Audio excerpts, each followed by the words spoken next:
이제 내가 세 글자, 28자를 만드노니 이 글자가 백성의 생활의 편리 향상과 나라의 문명 발전에 큰 힘이 되기를 바란다. 세종대왕은 조선의 제4대 왕으로 우리나라 역사상 가장 존경받는 왕 중에 한 분입니다. 한글 창제로도 유명한 세종대왕. 오늘은 송군 또는 대왕이라는 호칭이 붙는 세종대왕의 명언에 대해 소개해 드리겠습니다. 꽃이 지고 홍수가 나고 벼락이 떨어져도 모두 나의 책임이다. 모든 책임을 지고 어떤 변명도 필요 없는 자리. 그게 바로 조선의 임금이라는 자리이다. 백성이 나를 비판한 내용이 옳다면 그것은 나의 잘못이니 처벌해서는 안 되는 것이다. 설령 오해와 그릇된 마음으로 나를 비판했다고 해도 그런 마음을 아예 품지 않도록 만들지 못한 내 책임이 있는 것이니 어찌 백성을 탓할 것인가.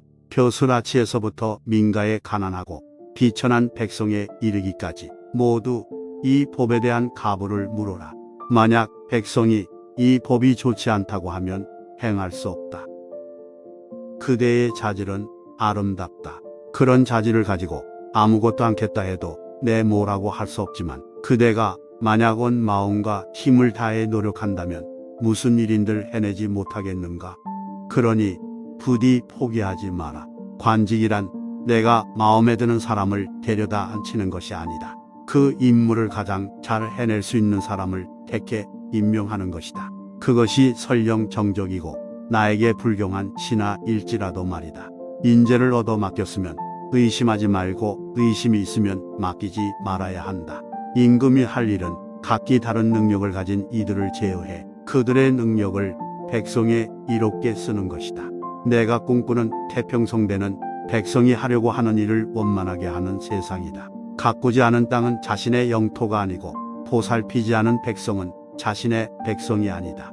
무릇 잘된 정치를 하려면 반드시 전대에 잘 다스려진 세상과 어지러운 세상의 역사에 있는 자취를 보아야 할 것이다. 백성은 나라의 근본이니 근본이 튼튼해야만 나라가 평안하게 된다. 내가 박독한 사람인데도 외람되어 백성들의 주인이 되었으나 오직 이 백성을 기르고 어루만지고 달래주는 방법만은 마음속에 간절하다. 진실로 차별 없이 만물을 다스려야 할 임금이 어찌 양민과 천민을 구별해서 다스릴 수 있겠는가. 아이들에게는 겨울철에 먹을 것을 넉넉히 주고 재생원에서 항상 관찰하게 하라. 사형수라 할지라도 3번 심판을 통해 억울한 죽음을 얻게 하라. 노비는 비록 천민이지만 또한 하늘이 난 백성이다. 여종이 아이를 낳으면 노비 남편에게도 30일의 휴가를 주어라. 죽을 죄에 대하여는 살릴 수 있는 도를 구하고 중한 죄에 대하여는 가볍게 할 수 있는 단서를 찾으라. 나이 많은 사람을 존경해야 효도에 대한 풍속이 두터워진다. 임금으로 있으면서 백성이 줄이어 죽게 되었다는 말을 듣고도 오히려 조세를 징수하는 것은 진실로 참아 못할 일이다. 하물며 지금 묵은 곡식이 이미 다 떨어졌다고 하니 창고를 열어 곡식을 나눠준다 해도 오히려 미치지 못할까 염려되거늘 도리어 줄인 백성에게 조세를 부담시켜서야 되겠는가. 더욱이 감찰을 보내어 백성의 굶주리는 상황을 살펴보게 하고서 조세조차 면제를 안 해준다면 백성을 위하여 혜택을 줄 일이 또 무엇이 있겠는가. 조선의 말에 걸맞는 조선의 글, 우리 호유의 글이 필요하다. 나는 이를 백성을 가르치는 바른 소리, 훈민정음이라 이름할 것이다. 조선이 천하대국이 되지 말란 법이 어디 있는가. 우리 배달결의에게는 우리말에 알맞은 글자가 없기 때문에 민중이 하고 싶은 말이 있어도 끝내 제 뜻을 적어내어 표현하지 못하는 사람이 많다. 이는 딱한 일이니 이래서야 백성이 잘 살 수가 없으며 나라가 잘 될 수가 없다. 이제 내가 세 글자, 28자를 만드노니 이 글자가 백성의 생활의 편리 향상과 나라의 문명 발전에 큰 힘이 되기를 바란다.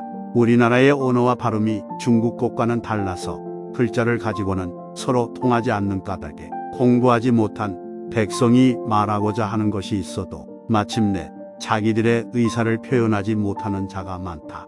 내가 이것을 가엾게 생각하여 새로 28자를 만드는데 사람마다 쉬이 익혀 일상생활에 편하게 쓰도록 하려는 것뿐이다. 남을 너그럽게 받아들이는 사람은 항상 사람들의 마음을 얻고, 위엄과 무력으로 엄하게 다스리는 사람은 항상 사람들의 노여움을 산다. 작은 일에도 무시하지 않고 최선을 다해야 한다. 편안할수록 위태로울 수 있다는 것을 잊지 말아야 한다. 어떤 일이든 전심전력으로 다스린다면 이루어지지 않을 것이 없다. 어떤 일을 할 때 쉽게 생각하면 일이 끝내 이루어지지 못하지만, 그 일을 어렵게 생각하여 한다면 일이 반드시 이루어지게 되어 있다. 작은 일에도 최선을 다하면 정성스럽게 된다. 정성스럽게 되면 겉에 드러나고, 겉으로 드러나면 이내 밝아지고, 밝아지면 남을 감동시키고, 남을 감동시키면 이내 변하게 되고, 변하게 되면 이룰 수 있게 된다. 그러니 오직 세상에서 지극히 정성을 다하는 사람만이 나와 세상을 변하게 할 수 있는 것이다. 나라를 다스리는 법은 믿음을 보이는 것만한 것이 없다. 글귀로만 이해하는 것은 학문에 도움이 없다. 반드시 마음에서 하는 공부여야만 이로움이 있을 것이다. 술로 인한 화는 매우 크다. 술은 안으로는 마음과 의지를 손상시키고 겉으로는 위엄과 예의를 잃게 한다. 이제 내가 세 글자, 28자를 만드노니 이 글자가 백성의 생활의 편리 향상과 나라의 문명 발전에 큰 힘이 되기를 바란다. 세종대왕은 조선의 제4대 왕으로 우리나라 역사상 가장 존경받는 왕 중에 한 분입니다. 한글 창제로도 유명한 세종대왕. 오늘은 송군 또는 대왕이라는 호칭이 붙는 세종대왕의 명언에 대해 소개해 드리겠습니다. 꽃이 지고 홍수가 나고 벼락이 떨어져도 모두 나의 책임이다. 모든 책임을 지고 어떤 변명도 필요 없는 자리. 그게 바로 조선의 임금이라는 자리이다. 백성이 나를 비판한 내용이 옳다면 그것은 나의 잘못이니 처벌해서는 안 되는 것이다.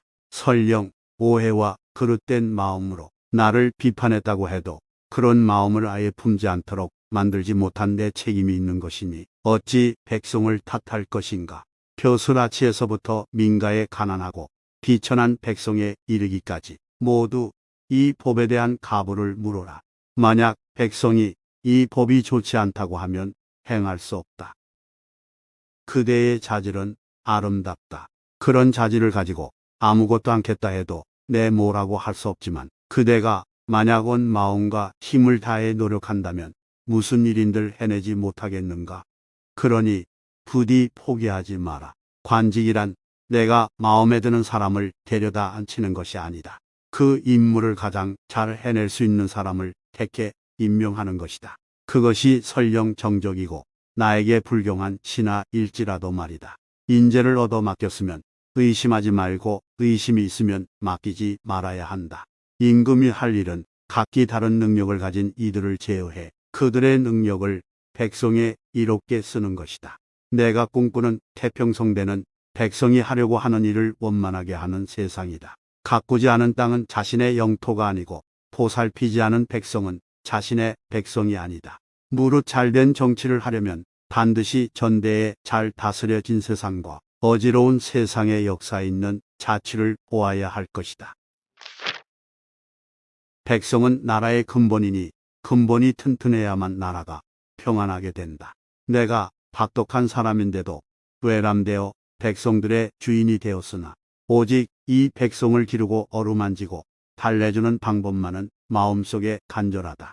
진실로 차별 없이 만물을 다스려야 할 임금이 어찌 양민과 천민을 구별해서 다스릴 수 있겠는가.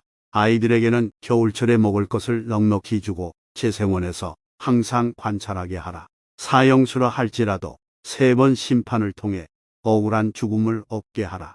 노비는 비록 천민이지만 또한 하늘이 난 백성이다. 여종이 아이를 낳으면 노비 남편에게도 30일의 휴가를 주어라. 죽을 죄에 대하여는 살릴 수 있는 도를 구하고 중한 죄에 대하여는 가볍게 할 수 있는 단서를 찾으라. 나이 많은 사람을 존경해야 효도에 대한 풍속이 두터워진다. 임금으로 있으면서 백성이 줄이어 죽게 되었다는 말을 듣고도 오히려 조세를 징수하는 것은 진실로 참아 못할 일이다. 하물며 지금 묵은 곡식이 이미 다 떨어졌다고 하니 창고를 열어 곡식을 나눠준다 해도 오히려 미치지 못할까 염려되거늘 도리어 줄인 백성에게 조세를 부담시켜서야 되겠는가.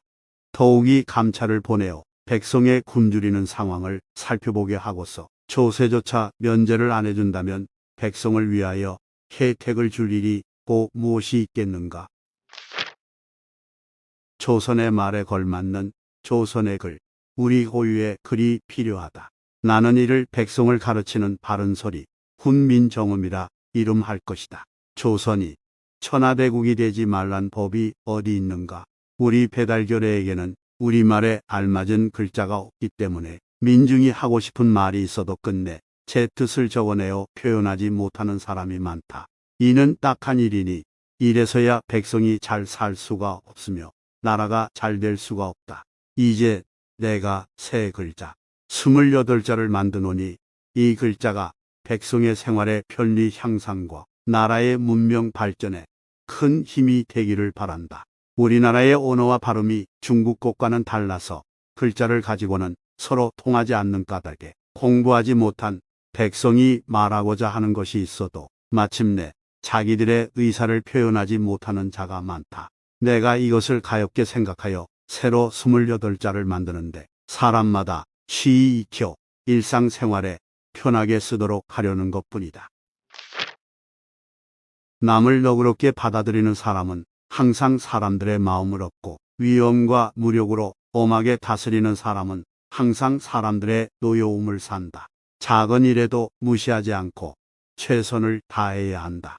편안할수록 위태로울 수 있다는 것을 잊지 말아야 한다. 어떤 일이든 전심전력으로 다스린다면 이루어지지 않을 것이 없다. 어떤 일을 할 때 쉽게 생각하면 일이 끝내 이루어지지 못하지만 그 일을 어렵게 생각하여 한다면 일이 반드시 이루어지게 되어 있다. 작은 일에도 최선을 다하면 정성스럽게 된다. 정성스럽게 되면 겉에 드러나고 겉으로 드러나면 이내 밝아지고 밝아지면 남을 감동시키고 남을 감동시키면 이내 변하게 되고 변하게 되면 이룰 수 있게 된다. 그러니 오직 세상에서 지극히 정성을 다하는 사람만이 나와 세상을 변하게 할 수 있는 것이다.